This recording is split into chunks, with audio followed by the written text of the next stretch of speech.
मैं सुनाऊं नात अहमद, ये जुबां बयां नहीं है।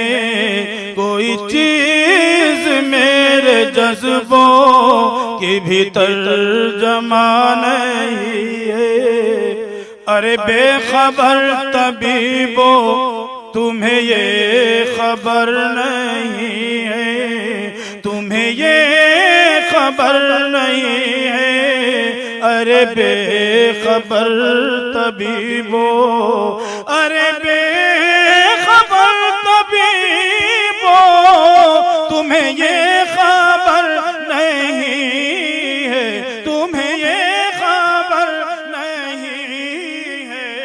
गम यार के अलावा कोई गम नेहा नहीं है।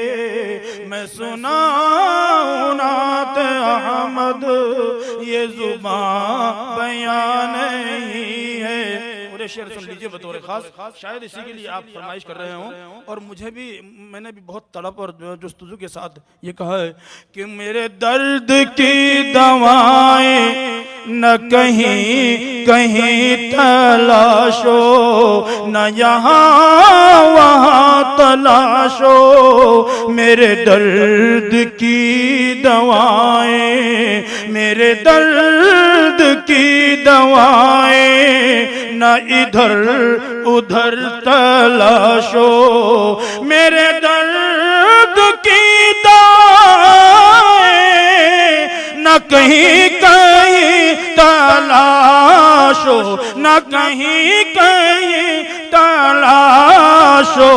मुझे ले चलो मदीना, ये दवा यहाँ नहीं। सुभान अल्लाह, नारे तकबीर।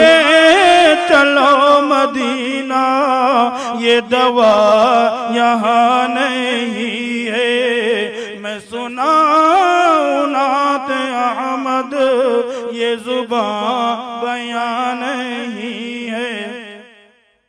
मेरे बड़े भाई करम फरमा मुअल्लिमुल हुज्जाज यहाँ तशरीफ़ फरमा है और उनके तवज्जुहात के परतों मेरे काम आ रहे हैं। लेकिन अब वक्त की खिल्लत के सबब ऐसे यहीं इक्तिफा कर लेते हैं, वरना जी चाहता है कि उनके मुताल्लिक भी कुछ सुना देता तो अच्छा था। एक शेर नाते पाक का सुन लीजिए। और कि ये और बात लोगों, मैं यहाँ पड़ा हुआ हूँ, मैं यहाँ पड़ा हुआ हूँ। यह और बात लोगों, यह और बात लोगों, मैं यहाँ पड़ा हुआ हूँ। मेरा सीना छू के देखो, मेरा दिल यहाँ नहीं है। मेरा सीना छू के देखो, मेरा दिल यहाँ नहीं है। मैं सुनाऊं नात अहमद, ये जुबां बयां नहीं है। कोई चीज मेरे जज्बों के भीतर जमा नहीं।